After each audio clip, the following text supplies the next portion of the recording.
This is ContactTalkRadio.com, consciousness in action, and you are taking action into your consciousness by tuning into Contact Talk Radio. And on TuneIn.com, Ping.fm, and UpSnap Mobile. Contact Talk Radio. Welcome to Life Mastery Radio with Todd Allen and Jackie Bailey, the show that dives into the science of higher consciousness with inspiring topics such as abundance, intention, health, manifestation, love, and transformation. Join Todd, Jackie, and their guests of leading authors, speakers, coaches, and entrepreneurs weekly at 10 a.m. Pacific.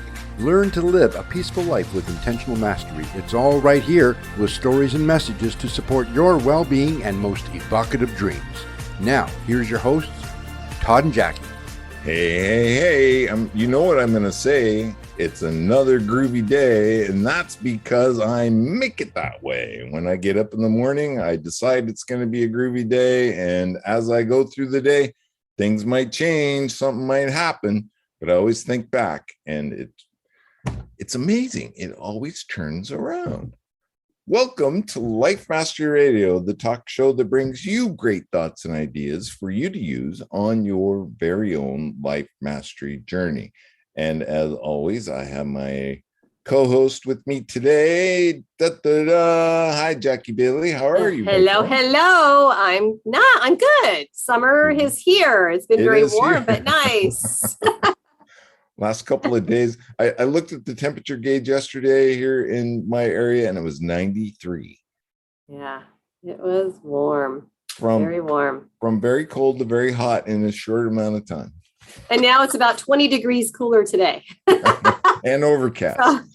Yeah, a little bit, yeah. For those of you that don't know, we're up in the Pacific Northwest and things change. It's just, but here's what I know.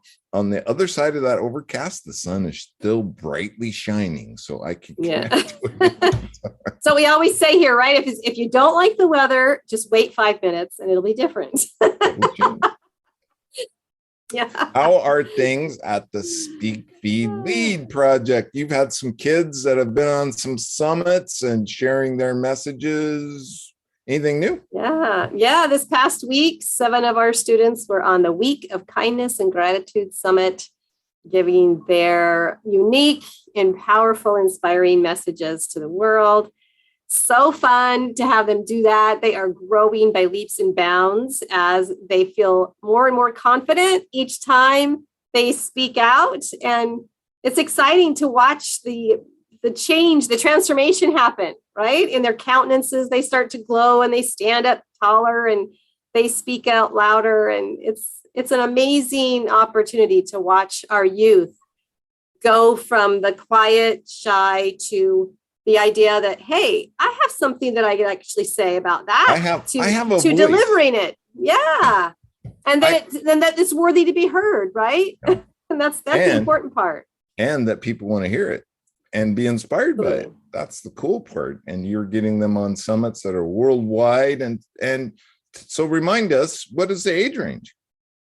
These kids are between 10 and 20. And so actually, we did make an exception this past week. One of our students was 9. And it was because he won a contest recently, a speech contest recently. And I heard his speech and I said, he has got to be on this summit.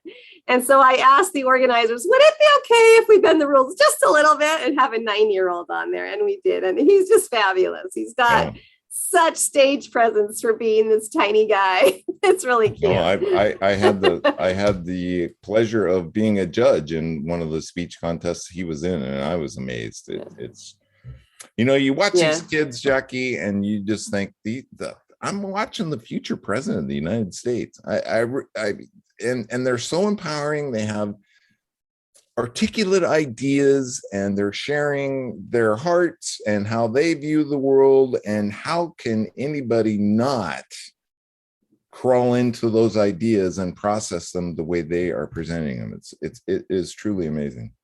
What I've noticed that's really powerful that a lot of us adults struggle with is that authenticity situation where we think we want to say this, but maybe we always hold back a little bit because maybe we don't feel like an expert, or maybe we don't have all the answers. But our youth don't feel that way. It must be that somehow we've been told that we aren't the expert, or we really don't know everything, and that has inhibited us to some degree. The kids haven't had those experiences yet. And so when they decide, I'm going to talk on this subject, they just decide this is what I'm going to say, and they don't question it. I help them to develop it into a more powerful way to say things, but never change their message. And so they get on those stages feeling like, this is what I have to say, and I'm going to say it, and I'm not going to make any excuses for it. And that's what's really amazing, because I think a lot of adults have lost that ability.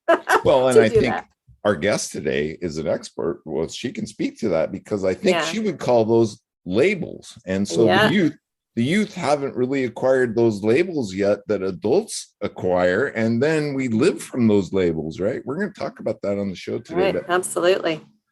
Let's talk about the website. Today's show page is at www.lifemasteryradio.net or .com, whichever one you prefer. And you can go there, and any links that we talk about will be posted right there. Later on in the week, Jackie will create a blog post about the show, and she will give us her take on it and what she took away, and just kind of a review. And when you read that, you'll definitely want to go back and rewatch the video, because then it will be on our YouTube channel and you can watch it again. So if you missed it, or you heard something really cool that you want somebody else to listen to, tell them about our YouTube channel, the website, and most of all, just tell them about this really cool show with these really cool people with these cutting edge thoughts and ideas that are being presented every week on Life Master Radio. So while you're on our website, join the newsletter. The newsletter goes out every week. It talks about who's been on the show, who's coming on the show, and of course, Jackie's blog post. And while you're there, you will see both of our books. Jackie has a book. I have a book, 6 Keys to Life Mastery, and Jackie's Self-Centered Leadership, which is as well as Heart Notes, which is a compilation book. And Heart Notes, she wrote a Dear John letter to Lack. Goodbye, Lack. That's right. Get out of my See ya. life. Hit the road. You're done in my world. That's right. I'm dating abundance now. We got a good thing going. Now you got to write one about what it's like to date abundance. That's right. Yeah. A love story with abundance. There's a cool topic.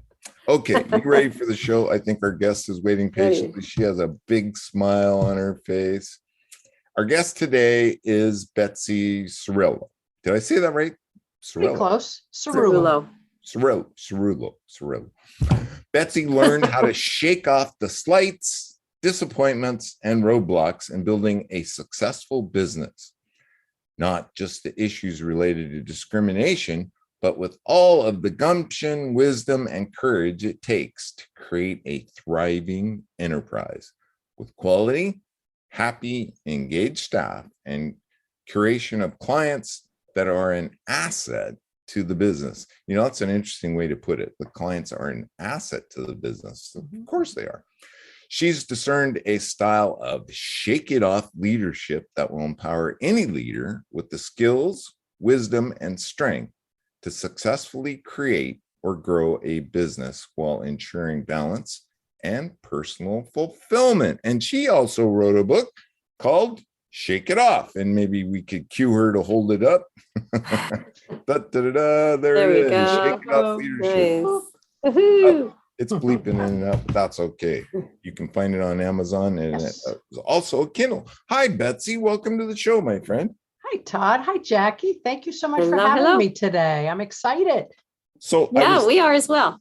I was thinking about it while Jackie was telling us about her students, and I remember a chapter in your book called Find Your Voice. Now, can you imagine if you were 9 or 10 years old and you were taught that skill and then taught the skill to speak it, how different your life would have been? Oh, yeah. My poor mother. I would have told her early on what I thought without a fear of consequences. And that would have been a good thing. That would have been a good thing. Yeah, it would have been a really good thing. Oh, yeah. Because I think I would have been punished for that. But maybe. Right. Come to Yeah. think of it, I think I always did that. I think That's why you were a trouble kid, right? Oh, I remember this one story. I just got to share this because it popped in my mind. My mother said that when I was being potty trained and wasn't having anything to do with it, that one day I walked in the kitchen, stood in the doorway with a big smile on my face, and just peed my pants right in front of her. It's like, Oh boy. I'll show you. Oh, it doesn't sound like me. No, I'm just kidding. Betsy, you wrote this book. Maybe give us a little bit of the backstory. Sure. The book is intriguing. As a matter of fact, I was late for Jackie and I's pre-show because I was so enthralled with what I was reading. I looked up and it was 9:30 and I was like, oh my gosh, I got to get to the pre-show. But this book is filled with your stories and your insights. And tell us about that.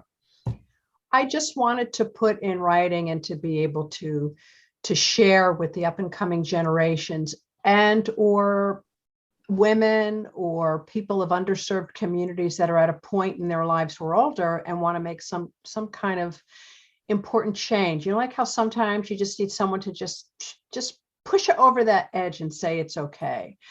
So I felt that I had some past experiences that would be valuable and also part of my legacy as a leader to say, here's a roadmap that I want to share that worked for me. It may not work for everyone, but I think when I read certain books, I can resonate with people's journeys and say, oh, wow, I'm not the only one that feels that way. Well, I picked up from your book that was probably your most inspiring thing, is to get other people to realize that there's wisdom in our stories. And if we can review, both of you and I are friends of Bill. We'll just say it like that. There goes our anonymity, but that's okay. I dig it. And there's nothing more powerful than doing a true fourth step. And I was thinking about that when I was reading your book, is that looking back at our past and kind of dissecting it and looking at it and gaining those nuggets of wisdom from that help us in our lives from this point forward. Yes. Yeah. And some people want to share the stories and some people don't. It's really a matter of choice at a convenient time in this world. But, choice is really important. And I don't fault people if they don't want to share stories, if they want to keep certain things private. I mean, there's certainly things in my life that are still and will remain private for me. And there's times that certain phases and pieces of my story could really resonate for someone else. And I wanted to put it out there. I didn't want to put out a book where everything was perfect and flowers and sunshine. I wanted to be able to put in some of the difficult pieces that helped me to get to that joy. Because oftentimes we go through the darkness to get to the light. So I wanted to be honest about it. You've alluded a little bit then to this relationship you had with your mom. Is that part of the lessons that you learned there and the way that? Yeah. And my mom is still alive. She's 98. I actually talked to her this morning. Wow. And she did the best that she knew how with what she had. Yeah. And, my dad died suddenly when I was 6 and she was left with 5 of us, ranging from me at 6 to my sister at 21 and 3 brothers in between. And everyone was kind of giving her a run for the money at different points. So, looking back, and I've had conversations with her about some of the demands that she had.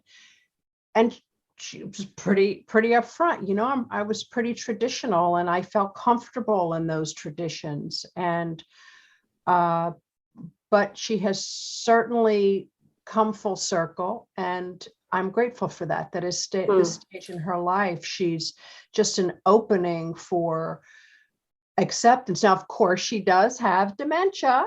but she knows who we all are. She just Mm. can't remember the things that got her upset, or the things, the judgments that she was attached to. So it's pretty cool. Yeah. Pretty cool. Yeah. Mhm. So it can be a blessing that way. Yes. I know that Alzheimer's, my mother had Alzheimer's as well. And she had it probably for a few years before she was actually diagnosed, and then lived about 10 years or so with it. And my mom, unlike your mom, was not a nice person. Mhm. she she was a pretty selfish individual, and Mhm. she had made a lot of mistakes during her life. And so when she started to forget those things, I actually saw this as a blessing. Yes. That if anybody needed to forget the sadness of her life, it was my mom. And so I believe this disease perhaps came upon her because it was going to be a blessing in her last days, because she was the nicest person you'd ever want to meet in the last few days of her life. She didn't know who I was, but she just loved to see me. Mhm.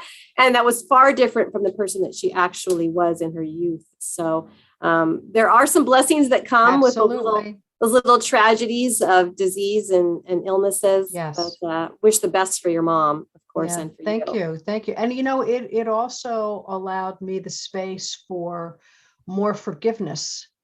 I just got really used to forgiving my mother over the years for some of the things that occurred, and it certainly made me stronger. So, and I think probably, Jackie, for you too, when you hear stories of other women talk about their moms at different journeys, some stories are so shattering when I read them. And I think to myself, okay, God, she was a pain in the neck. She did things I wish she didn't do, but I'm grateful that that's the story that I get to tell. Right. I love what you say in your book about that. And I think you say, we all have flaws, but flaws mixed with our gifts are the gift. Maybe speak to that a little bit. Yeah, absolutely. For those that are willing to listen and are willing to do the inner work for change, we can take some of these things that were, at some point in our life, a dark cloud, and then find that sunshine above the clouds, because we all have it. It's really just a question of when we want to reach in and do the work to get past it, because we all have wounds. We all have things that have harmed us and brought us to tears at different points in our lives, and we can either be defined by those labels, or we can create new experiences and new joys. And at this stage in my life, I want it to be joyful, and that's really the work that I do, is to stay on that path as much as I can. I'm not perfect about it, but as much as I can. Yeah, well, if it were a perfect world, we wouldn't be here, right? Yeah, I guess so. We wouldn't be writing these books with these really good stories. That's right. Yeah. Well, you talk about labels. You have a whole chapter on it, I believe. And we talked a little bit about it in the beginning with the kids, right? Yeah. When these kids come into the world and they're growing up, they don't have these labels yet, but somehow we acquire them. And as adults, we wear them. We buy into them. We put them up on our wall. We do. And, I'm just really grateful for the younger generation now, because I believe that generation is going to get a handle on a lot of the strife that's in the world right now. Sadly for them, like, my granddaughters are going to have to fight for the same things that we fought for 50 years ago, with the recent overturning of Roe v. Wade. So now the younger kids have to fight for things over again. But, maybe what that means is we have to get stronger and maybe wiser or more thorough on how we fight some of these battles. Or maybe it's the younger kids that's going to find a way for people to collaborate more and listen more, because there has to be ways that everybody gets what they need without it having to be fight. Why can't we just give? And accept And people talk for who about they it, are. right? Right. And talk about it. Like, I don't like to get into mega heated debates. And some people would like to, really thrive on the screaming and the shouting. That doesn't do it for me when people talk, like we call them the talking heads, when they just talk and no listening. And try and overpower you with their thoughts and That's ideas. to me, that's harmful. That's harmful to the soul. So if you can get different people at the table with different views and kind of understand, well, why do you see it that way? And okay, why do you see it that way? Okay, I can understand that. Okay, so then how can we have everybody win here? Amazing what we could accomplish if we could get to that point. We've got to find the common ground, right? Yes. And there is common ground. Everything. You might have to dig a little deep, but it's there. Yeah. We just have to find it. And then once we find that, now we can begin to understand each other. Right. I was going to say that you and Todd and I, we all know that we are who we are today because of the challenges that we faced in the past. Mm-hmm. And therefore, our children are not going to be immune from that. Our grandchildren and children not. And so even though times may look scary, or we might think, oh my gosh, they've got this fight on their hands. Well, it might be a good thing, because it's those challenges that we've all grown from to be the people that we are. And therefore they've got to face similar things. And that might be their challenge. Yeah. And so that's hopefully it's going to shape, like you say, shape our young people into even more powerful human beings. Yeah. And I think too, it might be able to build that bridge between the various generations where people will listen to each other, because I certainly know that there are people in the baby boomer generation that really have no interest in what the millennials or the Gen Xers, the Gen Zers have to say. And I think to myself, are you kidding me? Their approach comes from a place of, such wisdom, and it may not be in the number of years on the planet, but it's almost like a clean slate, and we're carrying all this baggage. Yeah, and innocence. Right. And you also have some of the younger generation will think, well, what does that person has old views, and yes, there are some of us in our generation that do, but I just think that there is so much wisdom between the generations. And if you could just, push aside the noise in every generation and just bring together the people that are willing to roll up their sleeves and find that compromise, then we have a chance on the future. Well, I agree with you, Betsy. And I think one of the real advantages that the kids coming to our planet today have is the spiritual connection to something. They are coming with that spiritual connection. And if we're not careful, we're going to normalize that out of them, right? Indigo children. Indigo children. Yeah, you're right. That's what they're calling them.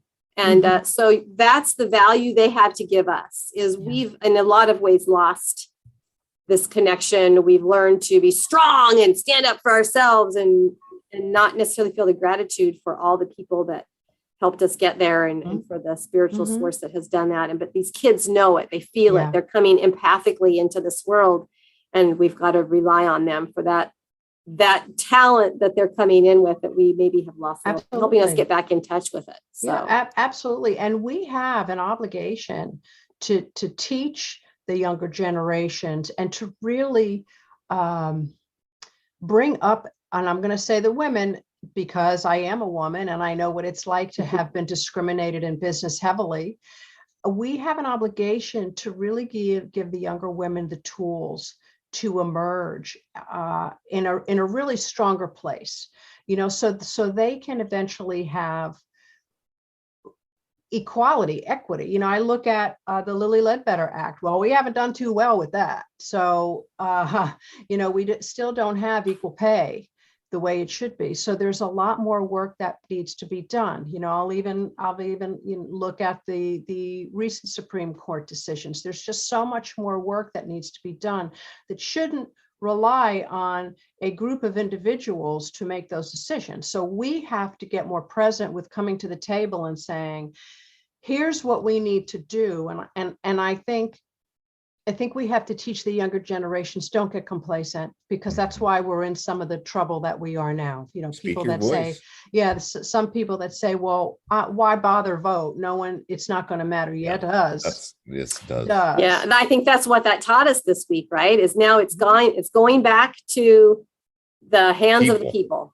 Yes. And the people now are going to be able to, through electoral process, vote the right leaders in that they feel match most completely their own value system. Right. And so that's right. That's the good news from that. And you know, the tough part, or I should say the really important thing, is what we have to teach all the generations is people have certain values, and people may not agree with what those each other's values are. But again, we have to be able to identify people in leadership that know how to hear, articulate it. Yeah. And to be able, not be afraid to look for that compromise, because I think a lot of times in leadership, people are being impacted by what their constituents or where the money trail is. Where the money is. Yeah, really, where the money is, whether or not they agree with where the money came from. I just believe that there's other ways that we can do this. And sometimes I get asked, well, why don't you go into politics? It is a dirty job. Yeah. It really is. And I think probably like the three of us, I think we're having greater impact at the grassroots level.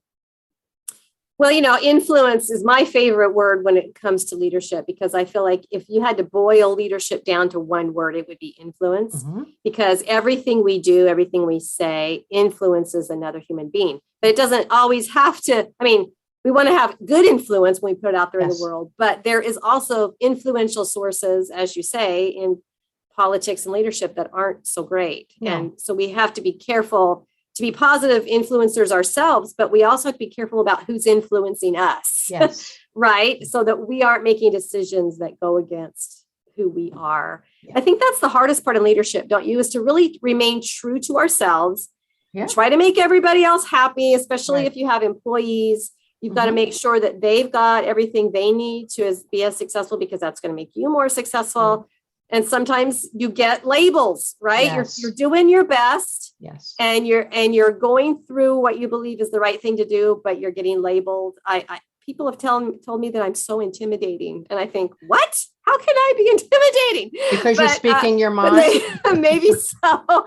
So what are some of the labels you've been given throughout your life, Betsy, that you've been able to stomp on and crush? Well, the obvious is a woman, you know, and that's ongoing even at this stage in my career, but I certainly have more wisdom and the confidence to just say, oh no, that doesn't work.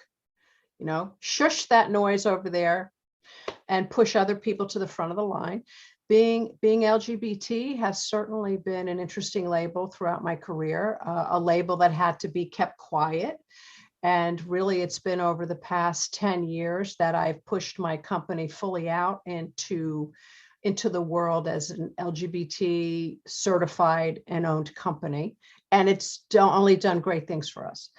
So even when I speak on panels, or if I've done some speaking for the federal government, I am now very upfront of that label and really proud of it.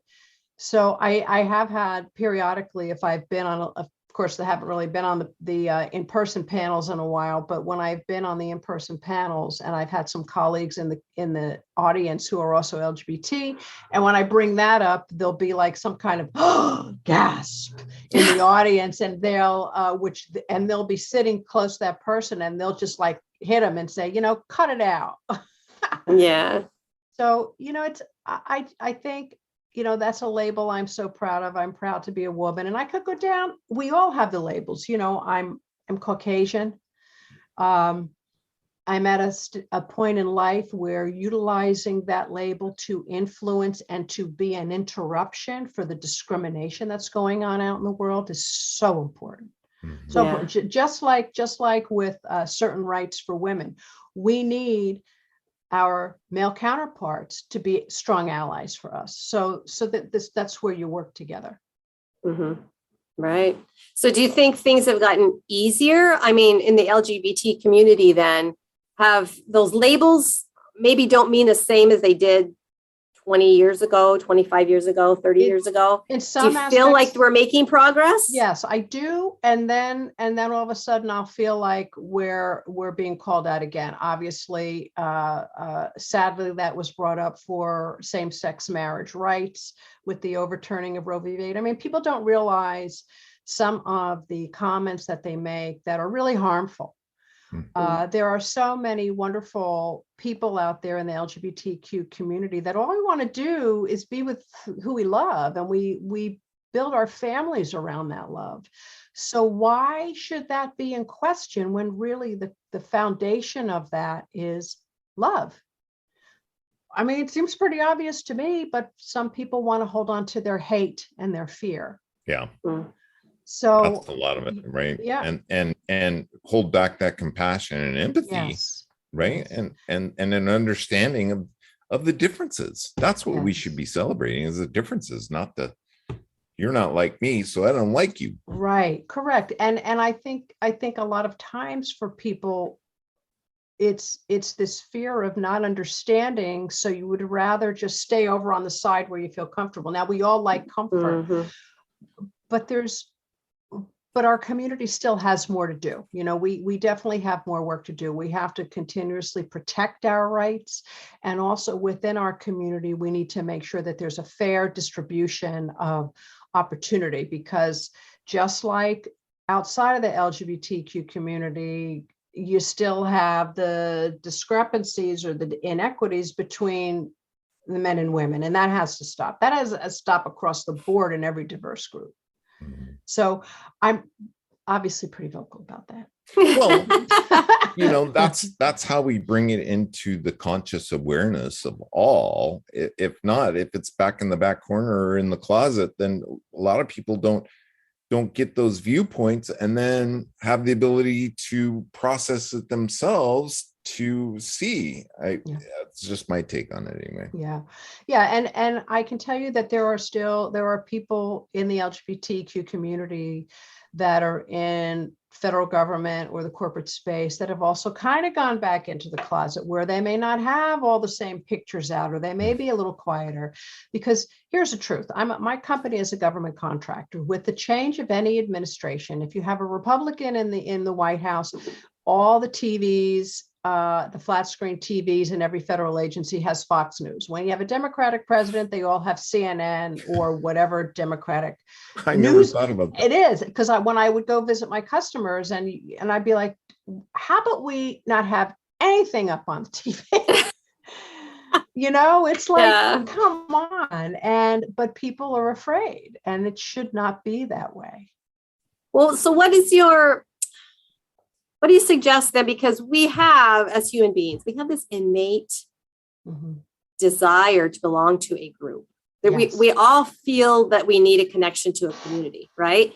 And so we glob on to different communities in different phases of our lives. Is that a good thing, or is it a bad thing? Or how, you know, if it's a bad thing, how do you encourage someone to go into a different community that's a little bit better for them? I mean, this is just a strange scenario, because it's something that we all need. Yeah. But what I'm seeing is that a lot of those communities now are political type organizations, or polarized, because so many people have stepped away from the religious community that I was brought up in, and many in my generation were brought up in.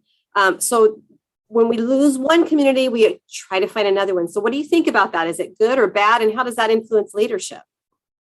Well, the best answer is everything in moderation. And I know that also takes a lot of work to do. I can say on the business side, I belong to, besides being the co-founder of the Maryland LGBT Chamber of Commerce and the Maryland LGBT Foundation, the parent organization is the National LGBT Chamber of Commerce, NGLCC.org. So when I go to those annual conferences, which aside from COVID, draw over 1,000 people, mostly LGBT, and a lot of our allies, both in the corporate space and the federal space, there is this sense of freedom that I experience that I don't experience at the other conferences, because I don't have to monitor what I share and say about my family or my choices. It's just I feel totally in a space of equality, like I have never felt in a business group before. Even more it's the freedom to speak without worrying about the labels. Yes, absolutely, saying, right? absolutely. Yeah. And I feel that even more when I go when I go to conferences that are for women business owners, because there are people there that will judge, or there will be women there that may not be as supportive of your success because they want the success. It's like, get over it. Unfortunately, there is competition among women, isn't there? Yes. And it's like, okay, we're supposed to be on the same team here. Right. What's the problem? But I feel total, complete acceptance when I go to that conference. And this year it's in Las Vegas in the beginning of August. Fabulous conference. Everybody is welcome. Perfect. Nice. Maybe talk to us a little bit. You have a couple chapters in your book that highlight some of your daily practices, and let's talk a little bit about how important that is. I get the feeling that our youth and the younger generations are moving away from something that gives them peace and solace, right? And the ability to have faith and to really have something to rely on other than themselves or another human being to give them guidance. Well, prayer is really important to me, but I think that too, for the younger generations, they haven't listened to all the noise as much as we've done. So we get to a point where we've got to silence it. So I think, the younger generation, That's a great way some of them have that. And I'm sure that they will be getting to that point where they're going to need. Well, they're exposed to so much noise and so many different varying viewpoints with the technology and information. It's other overload. people's thoughts, other people's impressions with their videos and all of that's being crammed in. It's just amazing. Right. And social media, the younger generation, well, it's not just the younger generation, but people look on social media and they think, well, they got it all going on. What's wrong with me? And, I know on social media, I would rather post more positive things. I didn't quite accomplish that this weekend because of some of my thoughts of some changes out in the world. But for the most part, I rather portray happiness because it just feels better. But I think some people will look at different postings like, oh, what am I doing wrong? Or I have a bad life. And I just think there needs to be more guidance around social media where it's surface. You've got to find practices and train yourself to dig deep, because when you dig deep and you look beyond of what's on top, that's where you see and you hear both the challenges and the wisdom. So Todd, we lost Todd. He says he lost power. Oh no. He lost power, so he's going to try to get back on. But in the meantime, it's you and me, girl. Okay, that's fine. So I didn't get a chance to peruse your book too much. I apologize for that. Okay. But I want to understand what shake it off means and how does that pertain to leadership? So can you lead us down that road a little bit? Sure. Shake it off was a term that I heard from my high school coaches. You're on the field, you're on the court, something doesn't go right, shake it off. And then, in a nanosecond, you got to fix it and do better. And I carried that with me over the years. If something would bother me, it would be, okay, just shake it off. And the shake it off would, and where it came to leadership, it's not where I would shake it off and sweep it under the rug. I would shake it off, regroup, and then I got to get back in the ring, if you will. You can't give up the fight. And sometimes in business, it feels like it's the fight for the goal, the fight for whatever you're wanting to change or you're wanting to, the solution you need. But if I keep hanging on to the things and not shaking them off, it just makes for a very cumbersome type of leadership. And I used to operate that way in my earlier years, but shake it off serves me well. Yeah. I know that if we dwell in our failures, right? If we dwell in our mistakes, we do start to label ourselves, right? Yes. As an idiot or a failure or not good enough, and not women, good enough, that kind of thing. We're good at that as women, you know. Oh We've yeah, kind we're of been real programmed. We've been programmed. Absolutely. So you're suggesting then that it's a matter of not wallowing in the self-pity with the pity party that we can often throw for ourselves, but saying, okay, so that didn't turn out as well as I thought. No big deal. I'm going to keep moving forward and I'll learn lessons from that, but I'm not going to make it negative for who I am. I'm going to just keep moving forward. So that's what shake it off means. Correct. And, you know, and we do beat ourselves up. I do.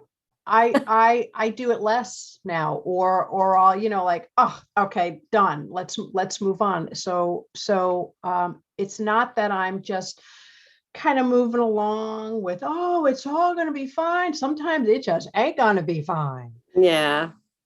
But you got to clean out the cobwebs to be able to hear and listen for the solutions. And that listening for me starts with my grounding processes. So I pray in the morning. You know, I have, before my feet hit the floor, I have my litany of what I'm grateful for, what I'm praying for, and the guidance that I need before I get out of bed. So that's important to me. I've learned, you know, in the morning I do yoga, I stretch, because I've just has to have my body ready for the day. And when you're sitting or standing behind a computer, well, you're not exactly moving all the parts of your body all the time. Right. Yeah. So I've got to take care of what I've been given, and that's important to me. So those kind of practices, I always hope that the younger generations will develop that, because I didn't really firmly develop those until I got older. And I think my trajectory could have been different if I had more grounding early on, but I have it now, and that's all that matters. Well, and I'm impressed with that. I think it's wise that you realize that when you first wake up in the morning is usually the time when those old patterns of negative thoughts are going to start filling your head, unless you replace them with something pretty quickly, right? And so meditation or prayer, yoga, which also is another way to meditate or get clear with all of your energy, vibration, and so forth. I think those are great ways to start the day, because it puts us into a different pattern than we might be into as far as our thoughts and energy go. So then can you share with us a story of a time when you actually were able to kind of shake off a situation that maybe brought you low, brought you some unhappiness, and how you were able to deal with that? Yes. Is there a story you could share? Yes. So I had some challenges in my company, and I had a toxic business relationship within the company. And there got to a point where, you know, it served the organization. And then there got to a point where it didn't. And I had to make some tough choices. It took me too long to make the choices, but once I did, it was like a huge weight was lifted, not only off myself, but off the organization. And it took me a while to shake it off, because I was in that place where I am the CEO. I should have made that change sooner. But my lessons were there. And as a result of those lessons and finally shaking it off, I was able to bring a more fuller leadership style to the company and be able to let in more wisdom from the people that are part of the company, and welcome back past employees that were there during those tough times that have now come back. So it took a long time, and it took a lot of inner work for that. But that was on my path, and I had to honor it. Yeah. Is it hard for you to bring in other people and listen to their ideas as you're trying to solve a problem, or do you find that you want to try to solve it yourself? No, I like to listen to other people's perspective.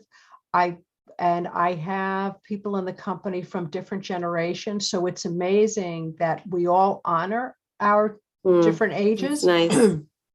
And kind of throw it in. I mean, there's a time when you can have consensus, because if you get everybody involved, it's not a good thing. But the times that we do have certain situations and we get the majority of the team involved, it's amazing the ideas that come out of that. And I think that's, in a small company, it's a good thing, because people get to come to the table as though they were in at a conference table in a big corporation. So in a small business, if you can get a lot of people or, a group involved, they get to really see that change act very quickly that takes sometimes years to be seen in a large corporation. Can you tell us about your business, Betsy? Welcome back, Todd. Can you tell us what your business is? I'm not sure that we talked about that yet. No, well, my company, AdNet AccountNet, is a professional staffing and executive search firm. So we're a government contractor, and we've been in business since 1990. And we do a lot of work in supplying subject matter experts. And I'll say right now, we're doing a lot of work in EEO, Equal Employment Opportunity, as well as reasonable accommodations. These are the people that support employees who are blind or deaf, and provide them the work support to get their job done. And we do work in accounting and finance and human resources. And then we have some other secondary type of offerings. But, it's at one time it was considered a, old-fashioned employment agency, but now it's grown into be more management consulting and more niche-oriented work. I would call that person a headhunter. No. I am. I will hunt your head if you let me.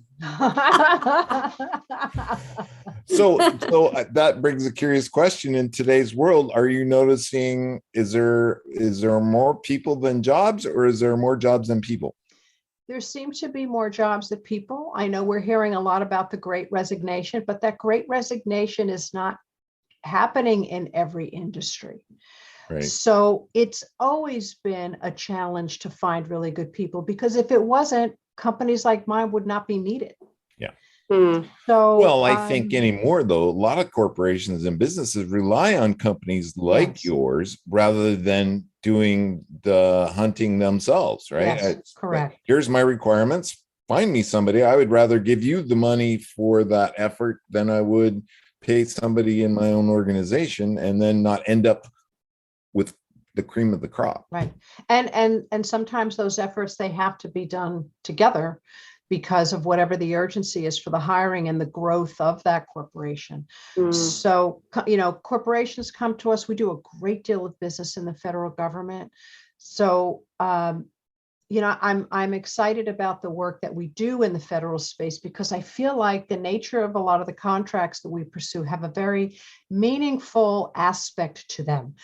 And I am very intentional about that, because if I'm going to go and ask myself to turn myself inside out to write and submit proposals, and then turn around when we win and ask my employees to turn themselves inside out to staff it, it's a benefit when we say, oh, our contract is doing this.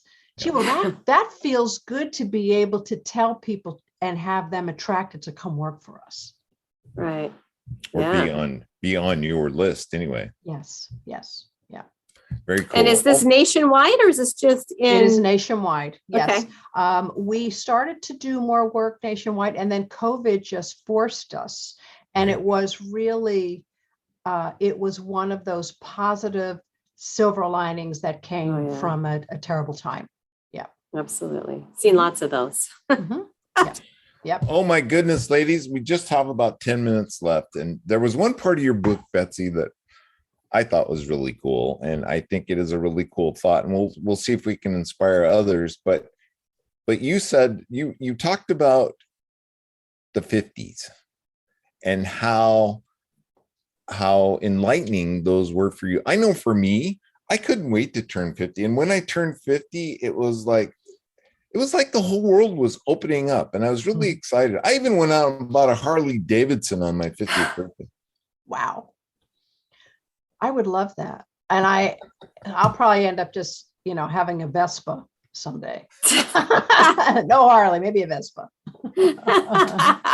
But the But it is 50s true. are really enlightening. I mean, It's liberating. It's liberating. Well, is it because you don't care about the labels any longer? It's like, No, hey, throw at me what you want. I don't care. That's right. I've earned my place. I have been on this planet for half a century, and I've earned my white hair. You know, Yeah. and I'm not saying that everything that would come out of my mouth or someone's mouth who are in their 50s is right, or in terms of is the exact thing, but I think we just, this weight comes off of our shoulders that we get to be more of who we are. Exactly. So it was like, I embraced it.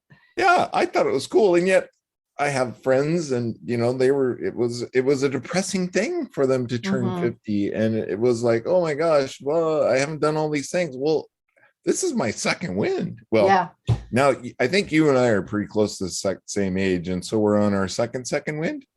Yes. I just turned that second wind. But I do want to share, recently I read a book, and I have that book here too, From Strength to Strength by Arthur Brooks. So he talks about that shift from fluid wisdom or fluid intelligence, which is task oriented, that typically is when we're younger, and then how to make the shift over to the crystallized wisdom, liquidity, that's more wisdom driven. And more strategic and big picture driven. And I found that book to be absolutely wonderful, especially for someone that thinks, oh, I've hit this age, you might as well put me out to pasture. This girl ain't going out to anybody's pasture until she is ready.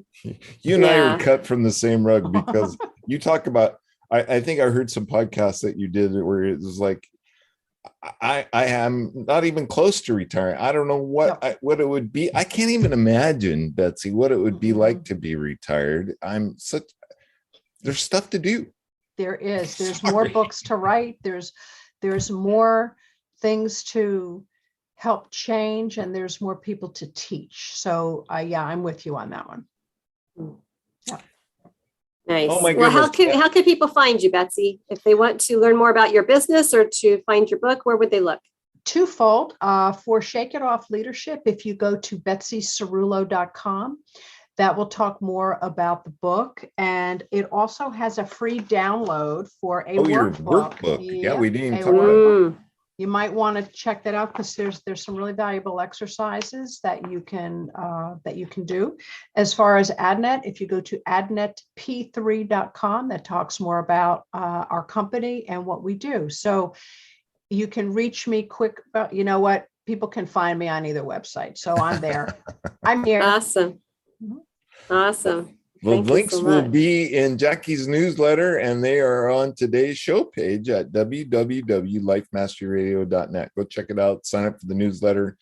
Check out Betsy's link. Anything we're missing, Betsy? Is there anything else that you would like to share with everyone? I sure hope that you will come back on Life Mastery Radio, because I think there is a whole lot of stuff that we could talk about. I would love to. Feel free to reach out to me anytime, and would love to have more conversation. But I think we've covered a lot. There's always more to talk about. I think my closing is just for people to be present and involved to make change in this world. And please go vote in November, or whatever primaries are in your state. Vote and be kinder to people, even if they have a view that you may not agree with. Find it in your heart to be kindness, because that may get us to where we need to go. Thank you for that. Yes. I think something else that comes out of this too, and it's something that I did, is write a timeline of your life. You know what I did? I took a piece of paper and I just wrote events that occurred in my life. And then I just set that piece of paper aside. And as I thought or relived a memory, I could go and put that in that timeline. And it took about a year. I mean, it was just a piece of paper hanging around, but there is so much wisdom in that. It is amazing what you can glean from your past experiences. Yeah. And vision boards. I pull mine out every so often. I think, oh, I'm so glad I stuck with that. So something as simple as a vision board is valuable to do too. I have a friend that's really into vision boards, and she came to me one day, and she just got her hair cut, and she said, I despise this haircut. It's just, oh, I can't imagine that guy cut my hair. And then she went home and she called me. She says, Todd, the lady on my vision board has the same haircut. There you go. It was pretty funny. That's the way it works. Yep. That's funny. Thank you so much for showing up as you, Betsy. Thank you. I think this has been an absolute blast, and I think we created some really cool content. Jackie, any takeaways? We got about 2 minutes. I thank you, Betsy. I love your story. I love the ideas in your book. I'm going to take a look at that workbook as well, because we do need to rid ourselves of the labels, and we also need to give ourselves some labels of who we really are. I have someone who encouraged me last week to write down some I am statements about myself. I think we could benefit by all doing that. Capital I, capital A. I am. Yes, anything you I put am. On, that's truth. Those are the good labels. And her workbook, I just want to remind everybody that workbook is a free PDF that you can download and start working with. So go check it out. The link's on lifemasteryradio.net. It will be in Jackie's newsletter. Sign up for that newsletter, my folks. That's about all we have for today. Check out Jackie. Yeah, check out Jackie. The Speakfeedlead.org. And Betsy. And lastly, please, please, please make it a great day, because it is all about choice. Bye-bye for now. Bye, everybody. Bye, Betsy. Yeah, thank you. Thank you for tuning in to Life Mastery Radio. Join Todd Allen and Jackie Bailey and their guests of leading authors, speakers, coaches, and entrepreneurs weekly at 10 a.m. Pacific. Learn to live a peaceful life with intentional mastery through stories and messages to support your well-being and most evocative dreams. Visit their website, www.lifemasteryradio.com. Join their mailing list and be notified about upcoming guests. That's lifemasteryradio.com.